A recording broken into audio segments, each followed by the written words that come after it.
नमस्कार दोस्तों, आज हम बात करेंगे एक बच्चे की जिसका नाम सत्यार्थ है, जो बचपन में ही हम सभी लोगों की तरह बिल्कुल सामान्य था। इसके द्वारा किए जाने वाले क्रियाकलाप भी सामान्य बच्चों की तरह थे, परंतु बचपन में एक बीमारी अर्थात दिमागी बुखार आने के कारण धीरे धीरे इसकी आंखों की रोशनी क्षीण हो गई। सत्यार्थ के माता पिता के कथित प्रयासों से भी उसकी आंखों की रोशनी नहीं आ सकी। धीरे धीरे उसकी सुनने की क्षमता भी क्षीण होने लगी। वह बहुत जोर की आवाजों को ही समझ पाता था। फिर इन्हें इस कठिन परिस्थितियों में व्हाट्सएप के जरिए ऑर्बिट रीडर 20 मिला, जिसने सत्यार्थ के जीवन में रोशनी भर दी। फिर वह पढ़ने लिखने लगा। आइए सुनते हैं सत्यार्थ की मुंह जुबानी। मेरा नाम सत्यार्थ है। मैं देख नहीं सकता और बहुत कम सुन सकता हूँ, लेकिन मैं पढ़ रहा हूँ, सोच रहा हूँ और जी रहा हूँ। मैं लखनऊ के डॉक्टर शकुंतला मिश्रा राष्ट्रीय पुनर्वास विश्वविद्यालय में बीए द्वितीय वर्ष का छात्र हूँ।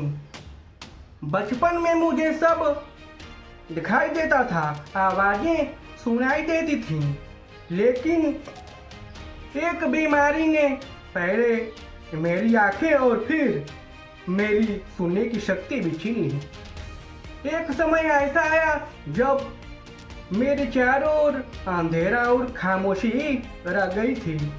फिर मुझे ऑर्बिट रीडर 20 ब्रेल डिस्प्ले मिला।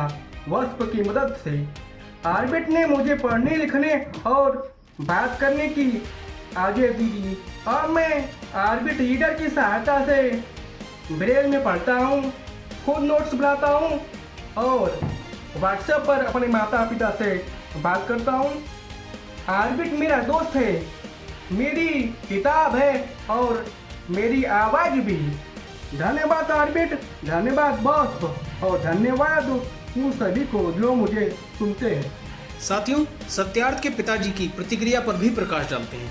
मुझे वास्प के द्वारा ऑर्बिट रीडर 20 प्राप्त हुई और उसके माध्यम से मैं कोई भी बात अगर अपने बेटे को कहनी होती है या कुछ सूचना भेजना होता है तो मैं टाइप करता हूं और वो व्हाट्सएप पर उसे ऑर्बिट रीडर के माध्यम से पढ़ लेता है। या उसको भी कुछ कहना होता है तो ऑर्बिट रीडर के माध्यम से कुछ भी अपने व्हाट्सएप पर लिख के भेजता है और मैं उसे समझ लेता हूँ।